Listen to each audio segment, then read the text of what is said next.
भाई फूला सिंह जी खालसा शौर्य, निर्भीकता और पंथ मर्यादा का अमर प्रतीक। सिख इतिहास में यदि निडरता, शौर्य और सत्यनिष्ठा का जीवंत स्वरूप देखना हो तो भाई फूला सिंह जी का नाम स्वर्णाक्षरों में अंकित मिलता है। वे केवल एक महान योद्धा नहीं थे, बल्कि खालसा पंथ की मर्यादा के सच्चे प्रहरी, अकाली निहंगों के अद्वितीय जत्थेदार और गुरु की आज्ञा को जीवन से भी ऊपर रखने वाले संत सैनिक थे। उनका जीवन इस बात का प्रमाण है कि खालसा सत्ता या वैभव के लिए नहीं, बल्कि धर्म, न्याय और मानवता की रक्षा के लिए अस्त्र उठाता है। भाई फूला सिंह जी का जन्म लगभग 1761 में हुआ। वे बाबा दीप सिंह जी की वीर परंपरा से प्रेरित थे, जिनकी शहादत ने खालसा के हृदय में अरेग साहस का दीप प्रज्वलित किया। बाल्यकाल से ही भाई फूला सिंह जी में अद्भुत निर्भीकता, अनुशासन और युद्धकला का तेज दिखाई देता था। वे शस्त्र और शास्त्र दोनों में निपुण थे। नीला चोला, ऊंची दमकती पगड़ी, हाथ में बर्छा और कमर में तलवार,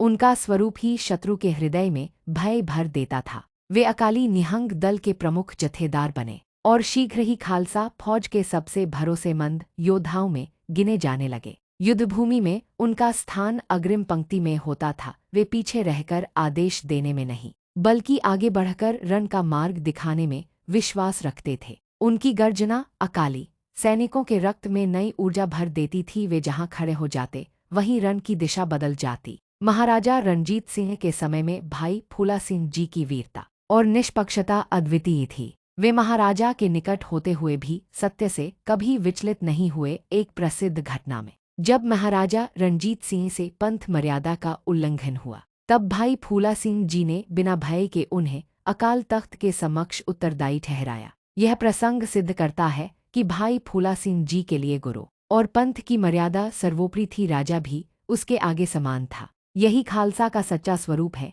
निडर, निष्पक्ष और धर्मनिष्ठ। भाई फूला सिंह जी ने अनेक अभियानों में असाधारण साहस दिखाया। कसूर, मुल्तान, पेशावर और पश्चिमी सीमाओं की रक्षा में उनका योगदान अमूल्य रहा। अफगान आक्रमणकारियों के विरुद्ध उन्होंने बार बार खालसा की तलवार की धार दिखाई। वे युद्ध को केवल विजय का साधन नहीं, बल्कि अन्याय के विनाश और निर्दोषों की रक्षा का पवित्र कर्तव्य मानते थे। उनके लिए रणभूमि भी साधना का क्षेत्र थी, जहां गुरु की कृपा से सत्य की विजय सुनिश्चित होती थी। उनकी वीरता का सर्वोच्च शिखर नौशहरा का युद्ध है। यह युद्ध अफगान शासक अजीम खान बरकजी के विरुद्ध लड़ा गया। सिख सेना का नेतृत्व महाराजा रणजीत सिंह कर रहे थे और अग्रिम मोर्चे पर अकाली निहंगों के साथ भाई फूला सिंह जी स्वयं खड़े थे। शत्रु की भारी सेना के सामने भी उनके कदम डगमगाए नहीं। उन्होंने प्रचंड वेग से आक्रमण किया, शत्रु की पंक्तियां चीर दी और खालसा की ध्वजा को आगे बढ़ाया।